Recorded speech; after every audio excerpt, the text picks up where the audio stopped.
Hello friends, this is the 7th lecture of Unit 1 of Class 11 NCERT book. In our previous lecture, we discussed in detail about percentage composition by mass of a compound and see how that data can be used to find the empirical formula of a compound, and from empirical formula, if we are given the molecular weight, then we can also find the molecular formula. Today we will discuss about various laws of chemical combination and Dalton's atomic theory. So let us start today's lecture. So the elements, they combine to form compounds, and in order to combine, how elements combine, there are some rules by which govern the combining of various elements to give the compounds. Like, say that in order for the elements to combine and to form a compound, they have to follow some rules or some laws. These are called laws of chemical combination. So we can define laws of chemical combinations as the laws which govern how elements combine to form compounds. So there are various laws. The first law is law of conservation of mass. The second law is law of definite proportions. Next law is law of multiple proportions. Next law is law of reciprocal proportions.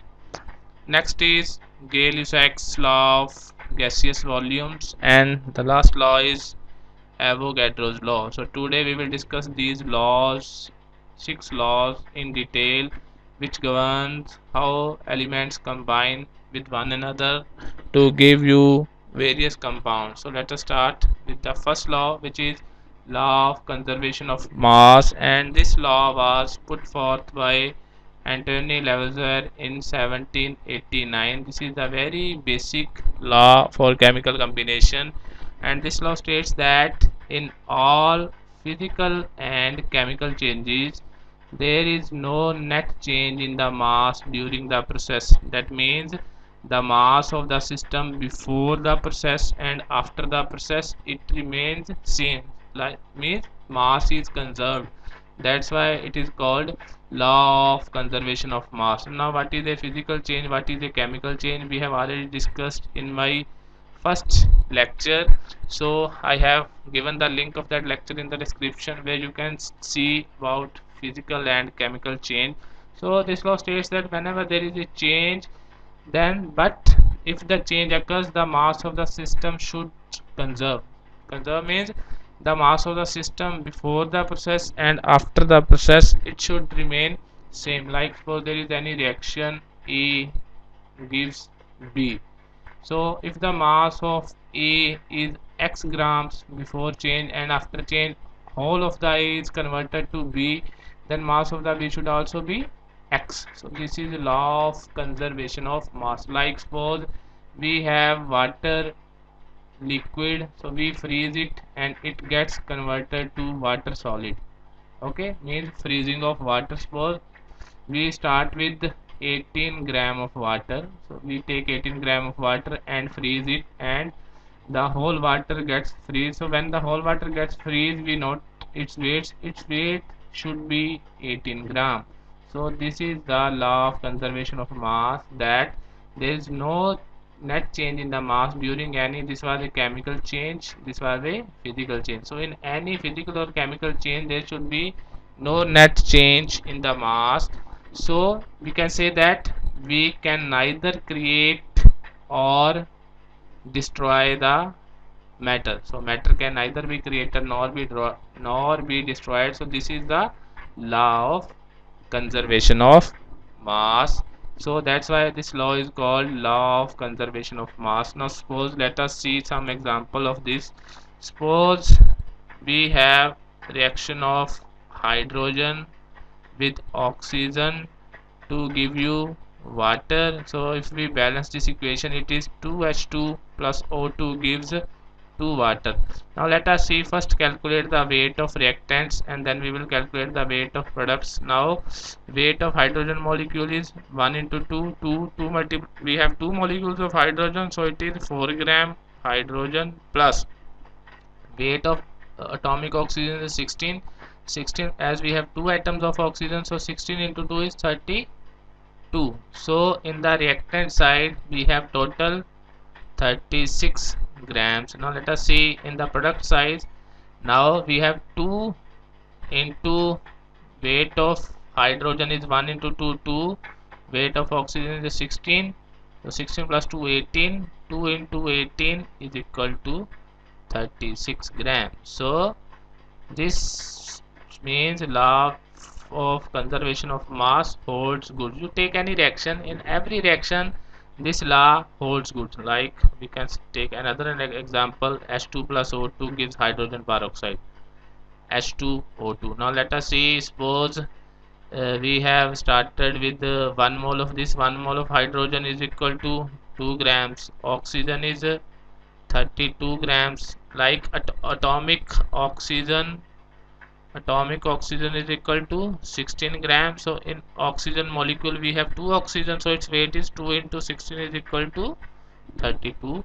So 2 plus 32 is in the reactant side we have 34 grams. Now let us see in the products, H2 it is 2, O2 16 into 2, 32 is 34 grams. So in this reaction also the law of conservation holds good. You can take any reaction like C plus O2 gives CO2. So we have 1 mole of carbon corresponds to 12 gram, 1 mole of oxygen molecule corresponds to 32 grams. So we have 44 gram in the reactant side. Let us see in the product side, 1 carbon is 12 plus 2 oxygen, 16 into 2, 32 is equal to 44 gram. So you take any reaction, in all the reactions law of conservation of mass holds good.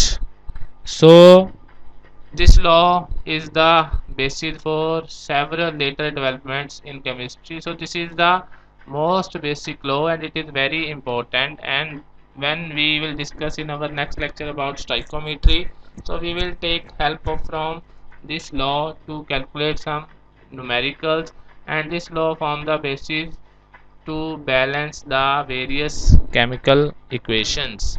So let us do one numerical based on this.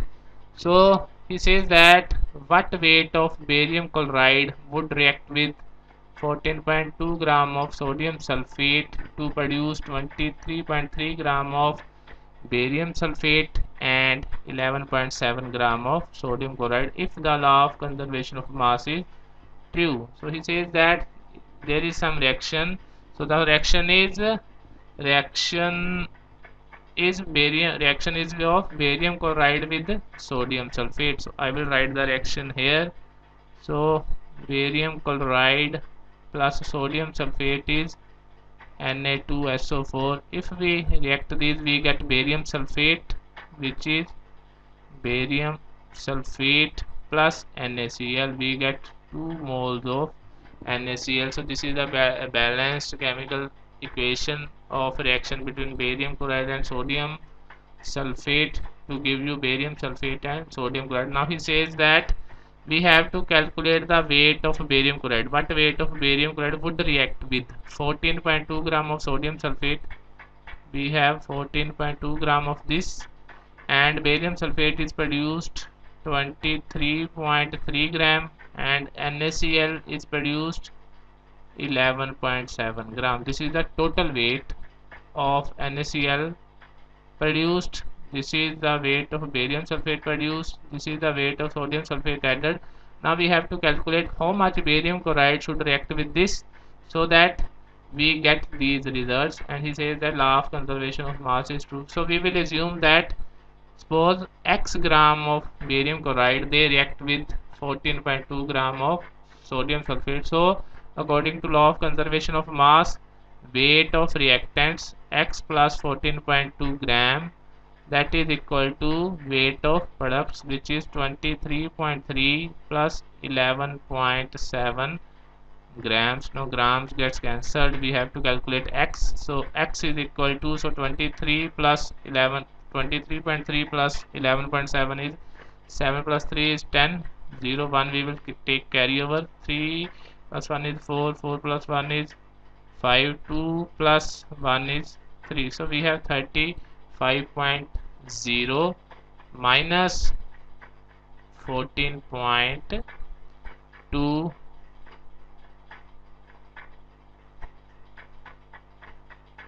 It is, yeah, this is the value of x. So if we calculate, x is 10 minus 2 is 8, 4 minus 4 is 0, and 3 minus 1 is 2. So 20.8 grams. So if it is gram, the unit is gram. So value of x is 20.8.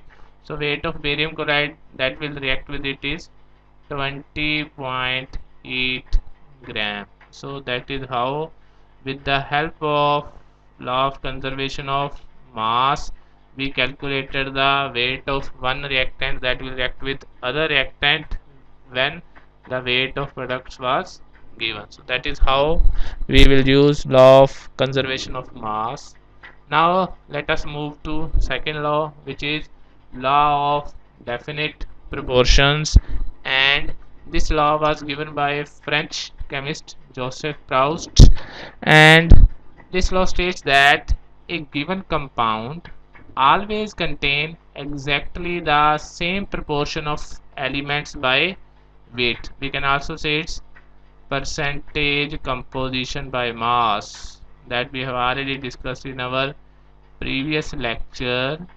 So this law says that a given compound will always contain the same proportion of elements by weight, or we can say same percentage composition by mass.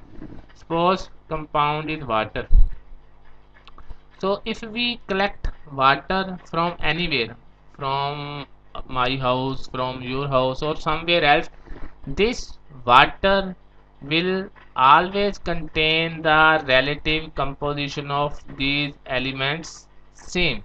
The percentage composition of hydrogen and oxygen will remain same in water, whether if we collect it from anywhere, from here, from anywhere, or whether it is produced in a chemical reaction. So this is the law of definite proportion, and Proust worked with, in order to prove this law, the Proust which gave this law, Joseph Proust, so he worked with cupric carbonate. So cupric carbonate is CuCO3.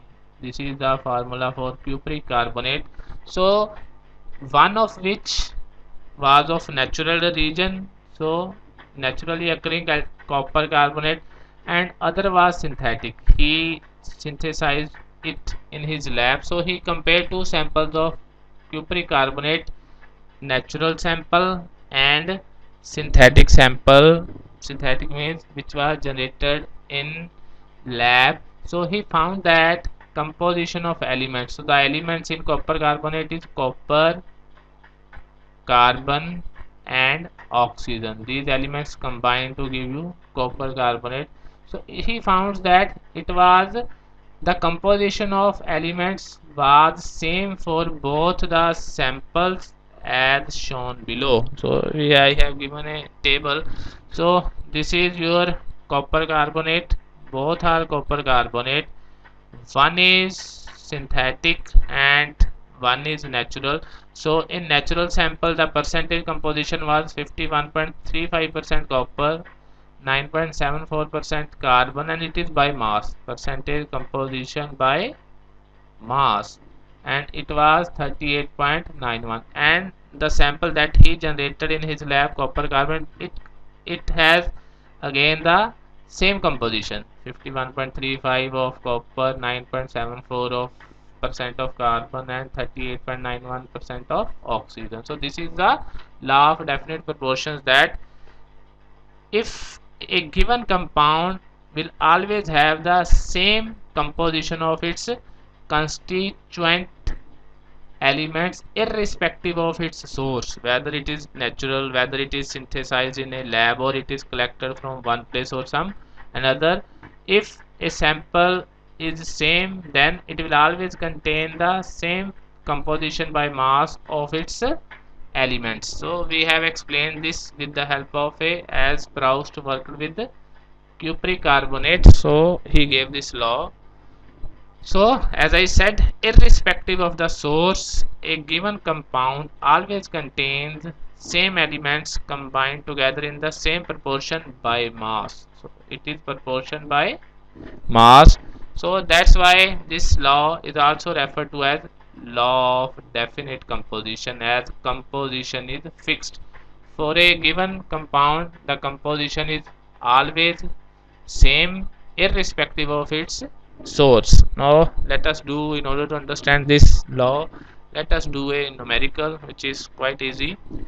So the numerical is weight of copper oxide. So this is your copper oxide obtained by treating 2.16 gram of metallic copper with the nitric acid, and subsequent ignition was 2.70 grams. So he prepared cupric oxide by treating copper, which he take 2.16 gram.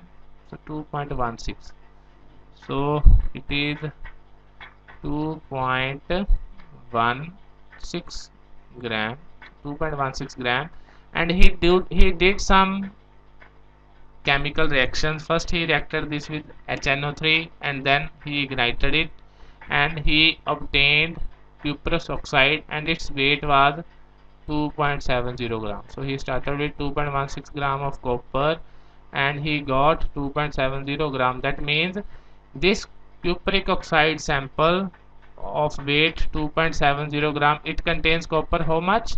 So cupric oxide 2.70 gram, it contains 2.16 gram of copper. This cupric oxide which was generated by this method.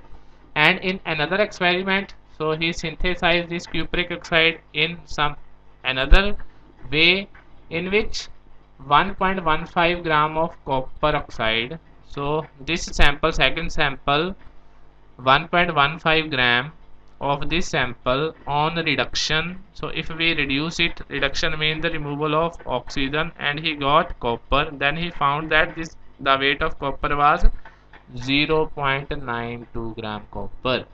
So show that the result illustrates the law of definite proportion. So he says that he had two different sources of cupric oxide. One was this and second was this, and in both these sample he has total weight of cupric oxide. In first case I will say experiment 1, we can say experiment 1, and in second we can say experiment 2. So in experiment 1 what we have cupric oxide 2.16 gram and weight of copper. So cupric oxide is 2.70 gram, cupric oxide is 2.70 gram and weight of copper is 2.16 gram. In second experiment we have cupric oxide 1.15 gram and copper is 0.92. We have to prove that this data, it illustrates the law of definite proportion, and in order to do this we have to find the percentage composition of copper and oxygen in both copper oxide from experiment 1 and cupric oxide from experiment 2. If these two matches, then we will say the law of definite proportion holds good. Now let us first concentrate on experiment 1. So if we have to find the percentage composition, so I will write here experiment 1. So percentage of copper mass percent. So it is percentage by mass. It is weight of copper 2.16 divided by weight of copper oxide, cupric oxide 2.70 into 100. So if we solve it, it will be 2.16 divided by 2.70 into 100, that will be 80%. So we have around 80% copper in cupric oxide from experiment 1. So percentage of copper we can calculate by difference. Percentage of oxygen we can calculate by difference. It is 100 minus 80 is equal to 20%. This I have already discussed in my previous lecture. So how to find the percentage composition by difference. So I have kept the link in my description section of this video, so you can go and check there. So in cupric oxide from experiment 1 we have 80% of copper and 20% of oxygen. Now let us see in second experiment. So we will calculate mass percentage of copper, that is equal to 0.92 weight of copper divided by weight of cupric oxide 1.15 into 100, and if we solve it, 0.92 divided by 1.15, so it is again 80%. It comes out to be 80%. So mass of copper is again 80%. So we can calculate mass percent of oxygen by difference. It is 100 minus 80 is equal to 20%. So we can say cupric oxide from first experiment as well as second experiment, the percentage composition of copper and oxygen is same. In both the cupric oxide from both the experiments, the percentage of copper is 80% and percentage of oxygen is 20%. So we can say law of definite proportion holds good. That was what we had to prove. Now let us move to the second law, next law, which is law of multiple proportions, and this law was proposed by Dalton in 1803. This is a very simple law, and this law states that if two elements can combine to form more than one compound, then the masses of one element that combine with the fixed mass of other element are in the ratio of small whole numbers. So let us discuss it step by step. This is the overall statement. So now I will explain it to you slowly. He says that if two elements can combine to form more than one compound, let us see. Suppose hydrogen and oxygen. So they can combine like this. Hydrogen plus oxygen, it can give you water. They can also combine like this. H2 plus O2 gives H2O2. That means if two elements can combine to form more than one compound, so hydrogen and oxygen, in this example I have shown that they can combine together to give you two different compounds, then he says the masses of one element then that combine with the fixed mass of other element. He says that if we fix the weight of one element, suppose if we fix the weight of hydrogen, suppose in both the experiment we say that 1 gram of hydrogen has to react. Okay, now he says that the masses of one element that combined with a fixed mass of other. So we have kept hydrogen as fixed. Now we have to see the weight of oxygen that will combine with the hydrogen in both these cases. He says that this weight of oxygen that will combine with hydrogen, fixed weight of hydrogen in both these cases, that will be in the ratio of small whole numbers. Like if suppose in this case the weight is W1, in this case the weight is W2, then he says that W1 ratio W2 will be something like 1:2, 2:3, 1:3, means small whole numbers. So if two elements can combine to form more than one compound, the masses of one element that combine with a fixed mass of other elements are in the ratio of small whole numbers. So let us understand this. So as I said, for example, hydrogen combines with oxygen to form two compounds, water and hydrogen peroxide. This is water, this is hydrogen peroxide. So we can say first reaction, hydrogen plus oxygen, it gives you water. So in this 2 gram of hydrogen reacts with 16 gram of oxygen to give you 18 gram of water. In next experiment, Next reaction, 2 gram of hydrogen reacts with 32 gram of oxygen to give you 34 gram of hydrogen peroxide. Now we will again read the statement. He says that if two elements can combine to form more than one compound, so we have given the example here, then he says that the masses of one element, suppose oxygen, that combine with a fixed mass of other elements. Now in both these reactions the mass of hydrogen is 2 grams, so it is fixed. He says that this ratio will be in small whole numbers. Now let us see the ratio of the weight of oxygen in both these reactions. It is 16 divided by 32, 1:2, so which is a small whole numbers. This ratio will be small whole numbers. So that is the statement for law of multiple proportion. So that I have proved the ratio is 1:2, which is the numbers 1 and 2, they are small whole numbers. So this is very easy statement, don't get confused. So I will again explain. Suppose we have two elements A and B, and A and B, suppose they can react with one another to give you two different compounds, suppose AB and AB2. Now he says that if we fix the weight of one compound, suppose we fix the weight of A to be 1 gram in both the reactions, then he says that the weight of other compound, other element that will react with A.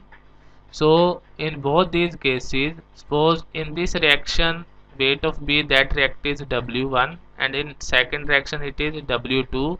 Then he says that the ratio of these weights, W1 ratio W2, it will be in small whole numbers, either 1:2, 2:3, 1:3, means these numbers will be whole numbers and these numbers will be small. So this is the law of multiple proportion. So this statement looks longer, but actually it is quite easy. If you split this statement and read it very carefully, it is quite easy. This just says that whenever there is a possibility of reacting two elements and they give two different products, then the weight by which one element react with a fixed weight of other elements, then their ratio of their weights will be a small whole number ratio. Like we explained with water and hydrogen peroxide, the ratio was 1:2, where 1 and 2 they are small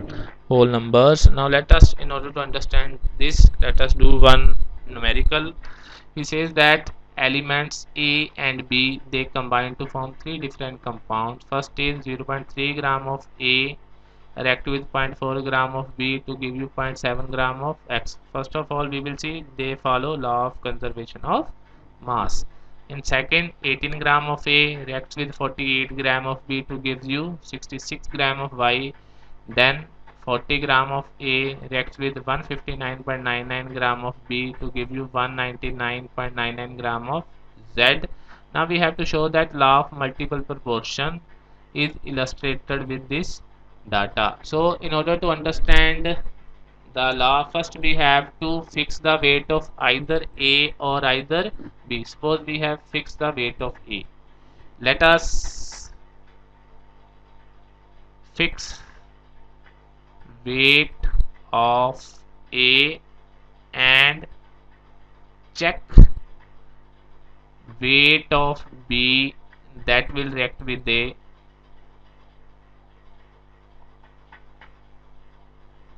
That will react with a given weight of A. Suppose we have assumed that weight to be 0.3 gram.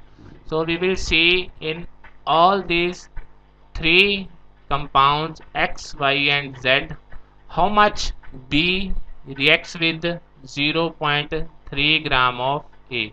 Let us first see experiment number 1. Experiment 1. Experiment 2, then experiment 3. So we have A. So weight of A we will fix 0.3, 0.3, 0.3. Then we will see how much B will react with A. So in first, suppose give it experiment first, experiment second, and experiment third. So in experiment first, so we are already given 0.3 gram of A react with 0.4 gram of B. So it is 0.4 gram. Now in second we are given 18 gram of A reacts with 48 gram of B. So we have to see how much B reacts with 0.3 gram of A. So we can use unitary method. So from experiment 2, from experiment 2 we have what we have.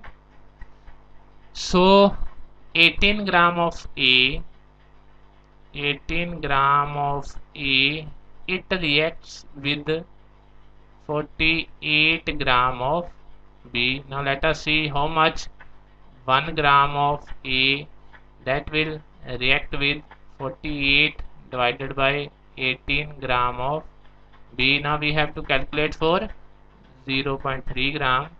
So 0.3 gram of A, it will react with 48 divided by 18 into 0.3. So if we solve this, so it can be 3 by 10, 3 into 6, this is 18, 6 into 8 is 48, so it is 0.8 grams. We can write here. So from experiment second, so 0.3 gram of it reacts with 0.8 gram of B. Similarly from third experiment we can calculate. We will put this value directly. I will not do step by step. 48 means weight of B. So it is 159.99 divided by 40 into 0.3. So if we assume it to be 160, it is approximately 160. So 40 into 4 is 160 and 4 into 0.3 is 1.2 gram. So it is 1.2 gram. So now we have, in all these cases we have calculated for a fixed weight of A how much B will react. So we have see the weight of B that react was 0.4. We have to calculate their ratio 0.8, ratio 1.2. Now for 0.4 is common, or we can say it is 1 ratio 2 ratio 3. So the weight of B, the ratios of weight of B that react with a fixed weight of A, they are in small whole numbers, 1:2:3. So that means law of multiple proportions holds good for this data. So this is law of multiple proportions. Next numerical, it says that two oxides of a metal, they contain 27.6 and 30% of oxygen respectively. We have two oxides of a metal and they contain 27.6 and 30% of oxygen respectively. He says that if the formula of first oxide is M3O4, find that of second. So we have two oxides of oxygen, metal oxides. First is M3O4, and in this case the percentage of oxygen is, it contains 27.6% of oxygen. Okay, so we can have in this, and second oxide we don't know. Second oxide we have to find its formula, but we know it contains 30% oxygen. Okay, so I will write here for second oxide we have, what are the elements? Metal and and oxygen, and their percentage composition is given. So the percentage composition, oxygen is 30%. So if oxygen is 30, what will be M? 100 minus 30, 70%. So from oxygen is 30%, M is percent, M is equal to 100 minus 30 is equal to 70. We can calculate it by difference.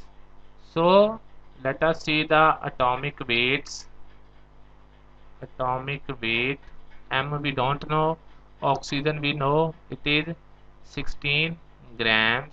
Now using this data, if we know the molecular weight of this metal, then we can, by recalling our previous lecture, if we know the percentage composition and their molecular weights, then we can find its molecular formula. So we can calculate its molecular formula. So that means we have to find the molecular weight of M from first data. Now this says that M3O4, it contains 27.6% of oxygen. Now we don't know the molecular weight of M. So suppose molar mass of M is equal to X. We don't know, we have assumed it to be X. So we can say molar mass of M3O4 is molar mass of M3O4 is equal to X into 3, as we have 3 moles of M, 3 into X plus 4 into 16. So it is 3X plus 64 gram. Now this sample, it contains 27.6% of oxygen. Now let us see how to calculate percentage of oxygen. Percentage of oxygen is equal to weight of oxygen in M3O4, which is 64 grams. 64 divided by molecular weight of M3O4. So I will again write here for you. Percentage by mass of element, it is equal to mass of element. This we have done in our previous lecture, in grams in that compound divided by molecular mass of compound multiplied by 100. So this is the formula that we have to apply. So we have mass of oxygen in M3O4 64 gram, and molecular mass of M3O4 is 3x plus 64. So how much percentage is given? 27.6%. 27.6%. Percent means 27.6 divided by 100. So we are given with this. So if we take it, or we have, it is 0.276. So we have 64 is equal to 3x plus 64 into 0.276. So we have 64 is equal to 3 into 0.276, 18. 3 into 6, 18. We will carry over 1. 3 into 7, 21 plus 1 is 22. We will carry over 2. 3 into 2 is 6. 6 into 6 plus 2 is 8. So 0.828x plus. Now let us see 64 into 0.276. 64 into 0.276. It is equal to 17.664. 17.664. So we can take it here. So we can have 0.828x is equal to 64 minus 17.664, which is equal to 46.336. 46.336. From here we can calculate x. X is equal to 46.336 divided by 0.828. Let us see the answer. Divided by 0.828, so it is 55.96. So we can approximate write it to be 56 grams. So the weight of X, the molecular, so what was X? X is the molar mass of M, so it came out to be 56. So now we can use this weight here. So atomic weight of M is 56. Now we can calculate number of moles. So it is percent by mass. Okay, so now we can calculate the number of moles.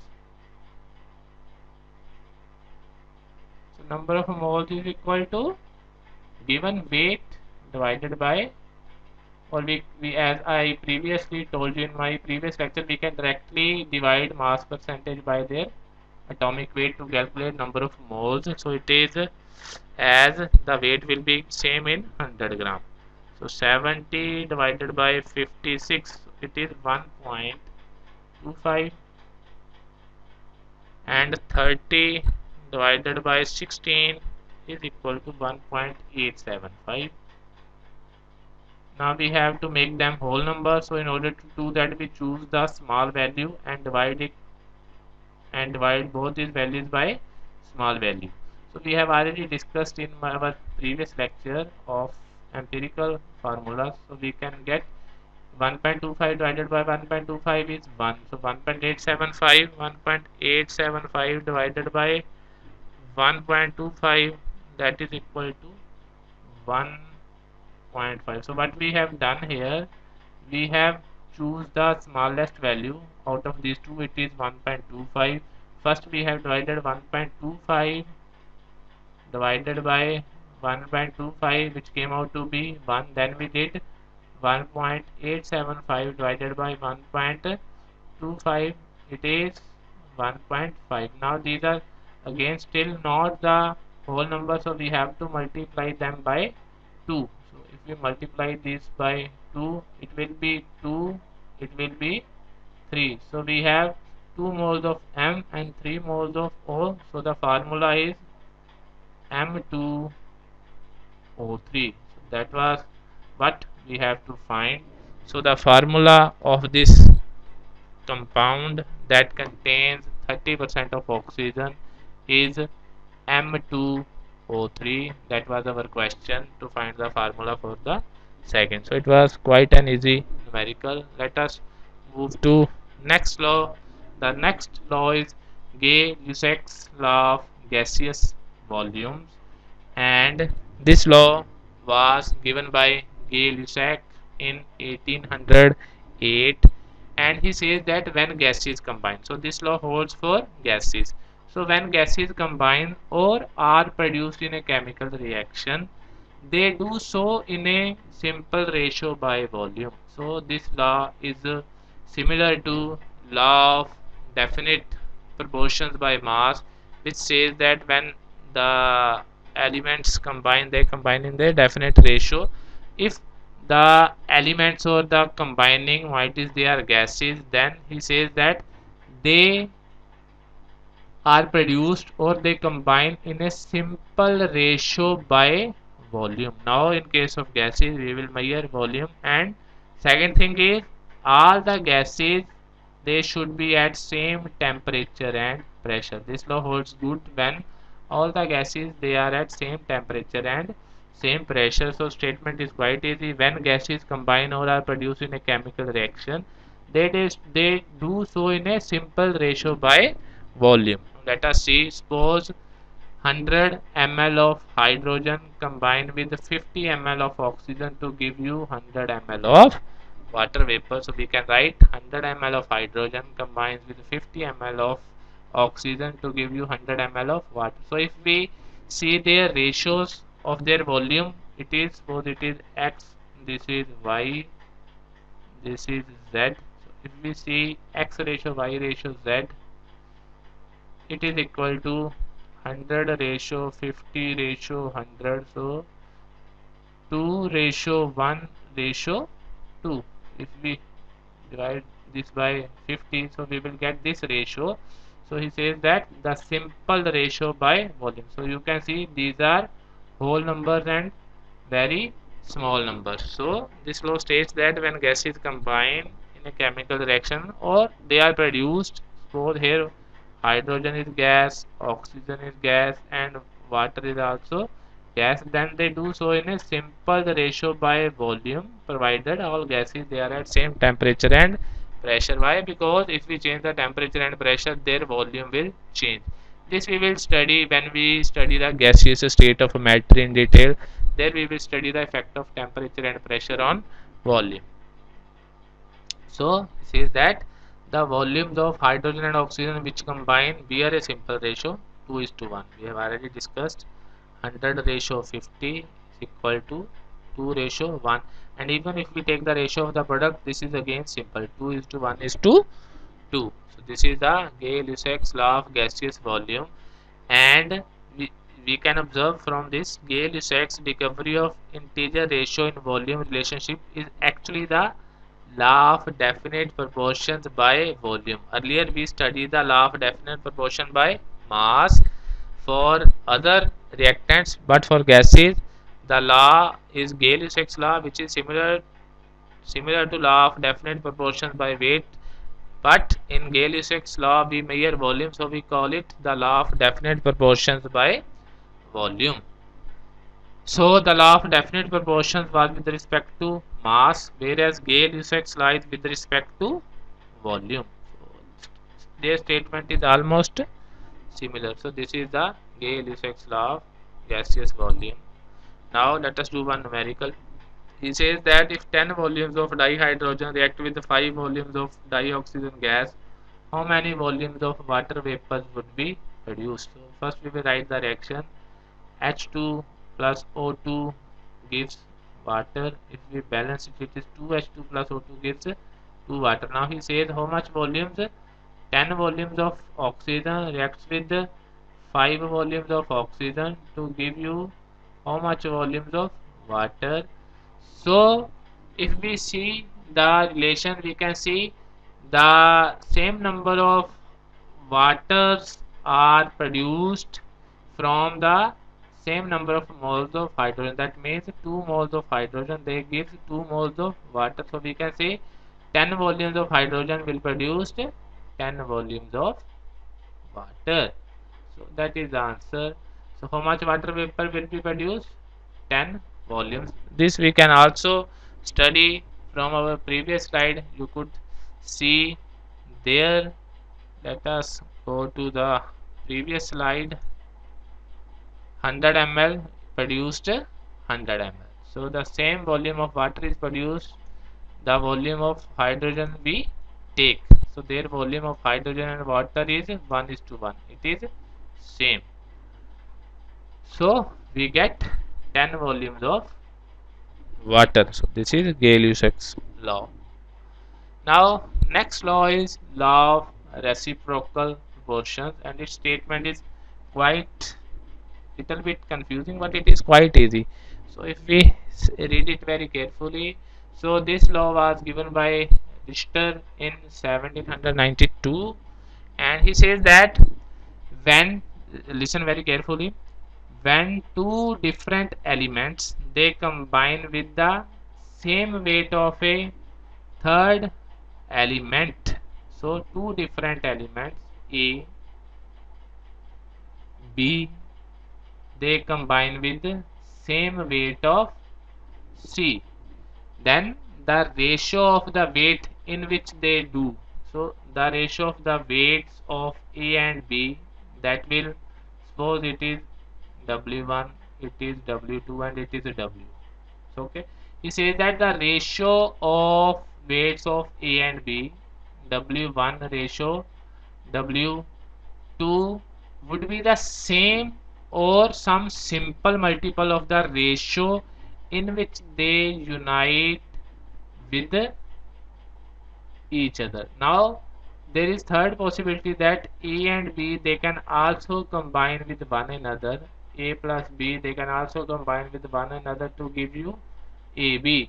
So he says that the ratio of the weights of A and B that combine with C, that ratio will either be same as the ratio of A and B to give you AB, how much weight of A will react with how much weight of B to give you AB. Suppose it is W3, it is W4, so their ratio is W3 is to W4. He says that this ratio of A and B that will react with a given weight of C, W1 divided by W2, this will be either same as W3 by W4, which is the ratio of weight of A and B that will react with one another to give you AB, or this ratio will be a simple multiple of this ratio. Now let us try to understand this by example, then you will understand it better. Suppose we will see three different cases: carbon dioxide, sulfur dioxide and carbon disulfide. So what I will do, I will write all these three elements on the vertices of a triangle. So this law can be understood very easily with the help of this diagram. Suppose C, here we write O, here we write S. Now C and O, they combine to give you CO2. C and S, they can combine to give you CS2, and S and O, they can combine to give you SO2. Okay. Now let us once again read the statement. When two different elements combine with the same weight of a third element, suppose carbon and sulfur, they can combine with oxygen, a given weight of oxygen, and they can also combine with one another. Okay, so let us write these reactions. First reaction is C plus O2 gives CO2, and in this reaction we can see how much carbon. If it is 1 mole, 12 gram carbon reacts with 32 gram oxygen to give you 44 gram carbon dioxide. Similarly, sulfur reacts with oxygen to give you sulfur dioxide. Sulfur is 32 gram, reacts with O2 is 32 gram to give you 64 gram sulfur dioxide. Now similarly we can see C plus S,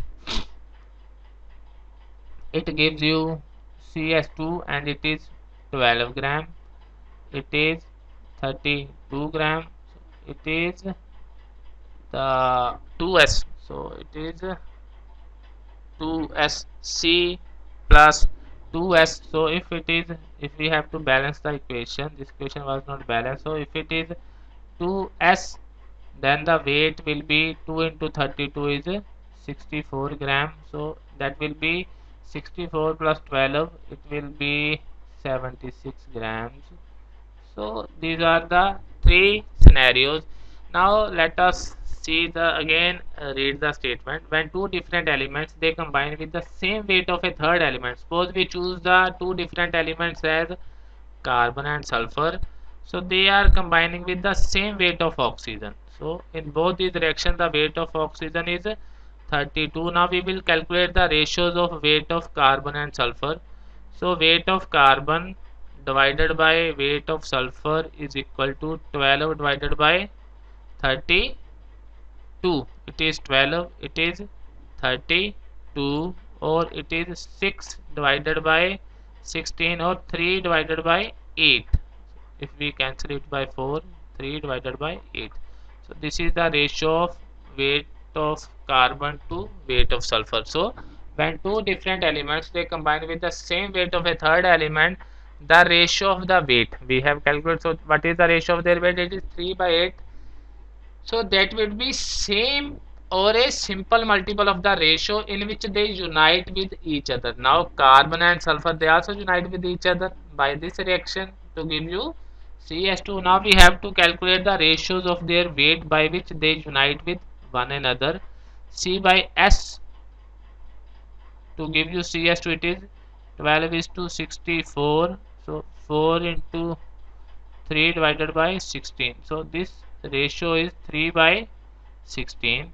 So this ratio by which these elements combine, this should be either same as this ratio or it should be a simple multiple of this ratio. Now if we calculate the ratios from this, it is 3 by 16 divided by 3 by 8, so it is 1 by 2.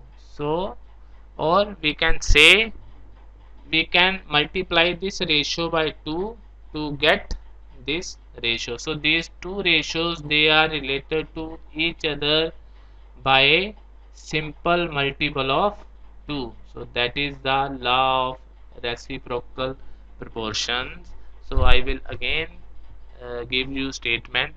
So this law is holds good when two different elements A and B, they can react with the third element C, and they can also react with one another. Okay, both A and B, they can react with C to give you AC and BC. So their formula depends upon the nature of A, B and C, and A and B, they can also combine to give you AB. Then this law states that the ratio of weights of A and B that react with a given weight of C. So we have to fix the weight of C. Likewise, we here fix the weight of oxygen. So this ratio will be something like, suppose we react with W1, W2. So suppose this ratio is W1 divided by W2, and the ratio in which A and B, they react with themselves. Suppose it is W3 by W4. Then these two ratios, they would be either would be same, or they would be related to one another by a simple multiple like 1, 2, 3. Like in this case, these two ratios, they were related by a simple multiple of 2. If we multiply this ratio by 2, we will get this ratio. So this is the law of reciprocal proportions. It is quite easy if you understand it, but you need to do some practice. Now let us do one more numerical based on this. He says that cupric sulfide contains 30.3% sulfur, cupric oxide contains 20.1% oxygen, and sulfur trioxide contains 40% sulfur. We have to show that these figures illustrates the law of reciprocal proportion. First, let us see what are the compounds we are given. We are given cupric sulfide. Cupric sulfide is this. So it contains sulfur 33.3%, but will be copper 100 minus 33.3, it is 66.7%. 100 minus 33.3%. Okay. Second compound is cupric oxide. Now they react in this. The oxygen is 20.1%. Now let us calculate copper. Copper is 100 minus 21. It is 79.9%. It is mass percent. So we will convert it into mass later. And third is sulfur plus oxygen. It is sulfur trioxide. It contains 40% sulfur. Sulfur is 40%. Oxygen is 60%. Now we have to prove this data shows law of reciprocal proportion. First of all, we have to see the choose the common. So we can see here sulfur and oxygen, they react with copper as well as they react with themselves. So what we have to do, so we will write here copper here, the compound element with which two elements react. So both of sulfur as well as oxygen, they react with copper. Sulfur react with copper to give you copper sulfide, whereas oxygen react with sulfur to give you cupric oxide, and also they react with one another to give you SO3. So we have to show this data shows the law of reciprocal proportion. So for that we have to calculate the ratios of weight of sulfur and oxygen that react with the given weight of copper, and the ratios of weight of sulfur and oxygen that react with one another, and we have to compare these two ratios. First we will calculate the ratios of weight of sulfur and oxygen that react with the given weight of equal weight of copper. So from this data we can have, so I will write here in copper sulfide, copper oxide, we can make a table. So we can say in copper oxide, suppose the total weight of the compound is 100 gram. So if it is 100 gram, then sulfur is, so sulfur in this, sulfur is 33.3 gram, copper is 66.7 gram. In this, oxygen is 20.1 gram and copper is 79.9 gram. Now again I am repeating what I have done. I have converted this mass percentage into weight by assuming total weight of copper sulfide is, if we assume total weight of copper sulfide is 100, then out of this 100, weight of sulfur is 33.3%, it is 33.3 gram. So here it is, in this we have sulfur, weight of sulfur is 33.3 gram, weight of copper is 66.7 gram, whereas in this weight of oxygen is this, and this is weight of copper. Okay, now what is do, first we have to see the weight ratio of weight of sulfur and oxygen for a given weight of copper. So we will assume that weight to be 1 gram. So what we will do, we will see how much sulfur and oxygen they react with 1 gram of copper.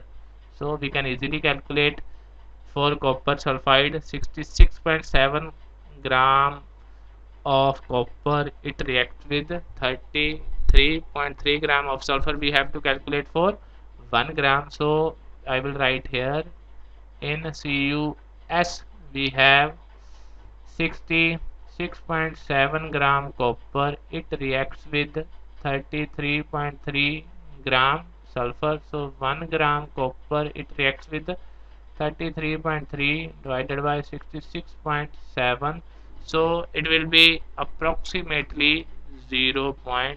so if we assume it to be, it will be approximately 0.5 gram. So 33.3 divided by 66.7, so yeah, 0.499.5 gram. Similarly in this case we have 79.9 gram copper, it reacts with 20.1 gram oxygen. So 1 gram copper, it reacts with 20.1 divided by 79.9 gram oxygen. So it is 20.1 divided by 79.9, so it is approximately 0.25. if we assume it to be 80, 20 by 80 is 1 by 4, so it is 0.25 grams. So now we have for a given weight of copper, from this we have for 1 gram of copper, 1 gram copper, the weight of sulfur that react with the copper is 0.5, sulfur 0.5 gram, whereas oxygen, weight of oxygen that reacts with 1 gram copper is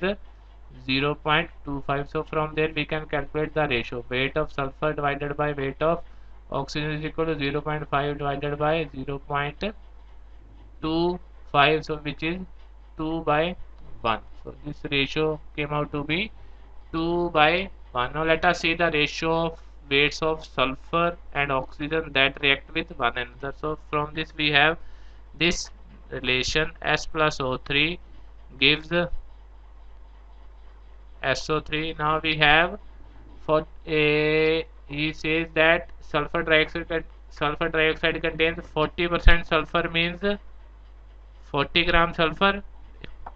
If we take SO3 to be 100 gram and oxygen is 60 gram by difference, so their ratio is weight of sulfur divided by weight of oxygen is 40 by 60, 2 by 3. So here it is weight of sulfur divided by weight of oxygen is 2:1. Here the ratio is 2 is 2, so we can have sulfur ratio oxygen is 2 is to 1 here. In second case, sulfur ratio oxygen is 2 is to 3. So these two ratios, they are simply related to one another by a multiple of 3. So that means we have proved the law of reciprocal proportions. So what that law says, that these ratios should either be same, these are not same, or they should be a related to one another by a simple multiple integer. So that multiple integer in this case is 3. So that was the numerical. So with the help of this, we have proved that this data, it shows the that for this data law of reciprocal proportions, it holds good. So it is quite easy law actually, if we read it very carefully and do some more numericals by yourselves to do more practice. Now the last law is Avogadro's law. So this was proposed by Avogadro in 1811, and for detailed discussion, we will discuss it in detail in our next chapters, gaseous state, where I will explain it to you in detail. Here I will just give you the statement. This law states that equal volumes of all gases at same temperature and same pressure, they should contain equal number of molecules. This law states that equal volume of all gases.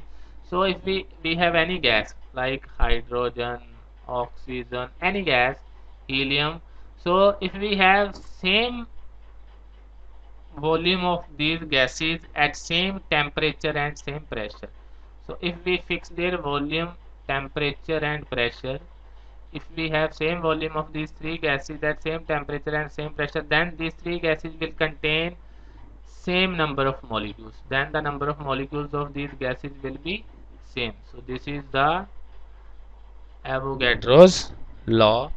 And if we again consider the reaction of hydrogen and oxygen to produce water, then we can see that two volumes of water, this volume plus this volume, two volumes of hydrogen, they combine with the one volume of oxygen.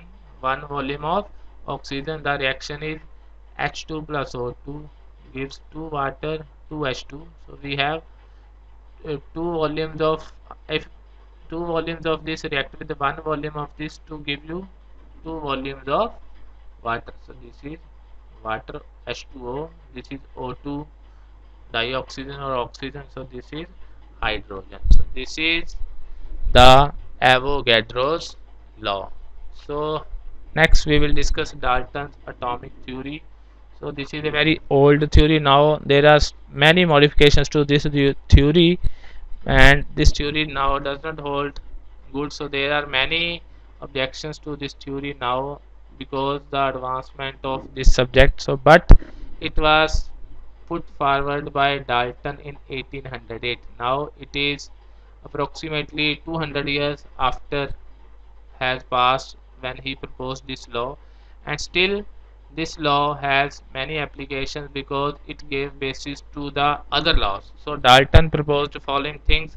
First thing is, he says matter consists of indivisible atoms. So he says that matter consists of atoms which are indivisible, so we cannot divide the atoms. Or he says that atom cannot be split into smaller particles, but now we know that atom contains protons and neutrons, so we can split it. But at that time he proposed atom is indivisible, and he says that all atoms of a given element, they have identical properties like and identical mass, and he says atoms of different elements, they differ in mass. He says that if we have two elements, oxygen and hydrogen, then their atoms will be different, but all the atoms of O will be similar. But again now we know about isotopes. So all the atoms of oxygen, they are not same. Some contains oxygen 16, some contains oxygen 18. Similarly for carbon, some are carbon 12, some are carbon 14. So but at that time it was not known, so he proposed that all atoms of a given element, they have identical properties including identical mass, and atoms of different elements differ in mass. and he says that compounds are formed when atoms of different elements they combine in a fixed ratio. In order to make compounds like hydrogen and oxygen to give water, their atoms should combine with one another in a fixed ratio to give you a compound, and this chemical reaction involves reorganization of atoms. So in a chemical reaction, atoms are reorganized, but they are neither created nor destroyed in a chemical reaction. So Dalton's theory could explain the laws of chemical combination. However, it could not explain the laws of gaseous volumes. So it could not provide the reason for combining of atoms, which was answered later by other scientists, as I said. So in our next lecture, when we will discuss about structure of atom, we will discuss in detail about atom and its composition. But this was the theory put forward by Dalton in 1808. So this is a very basic theory. That was all for today. So today we discussed about various laws of chemical combination, and we did various numericals based on these laws so that we can understand these laws in detail. So in our next lecture we will study about stoichiometry, which is a very important topic of chemical reactions, and we'll do numericals based on this. So this is a very important topic. Please listen to that lecture very carefully. So that was all for today. Thank you for liking and watching the lecture. So please do subscribe my channel and also share with your friends so that it can reach to maximum number of students. Thank you very much.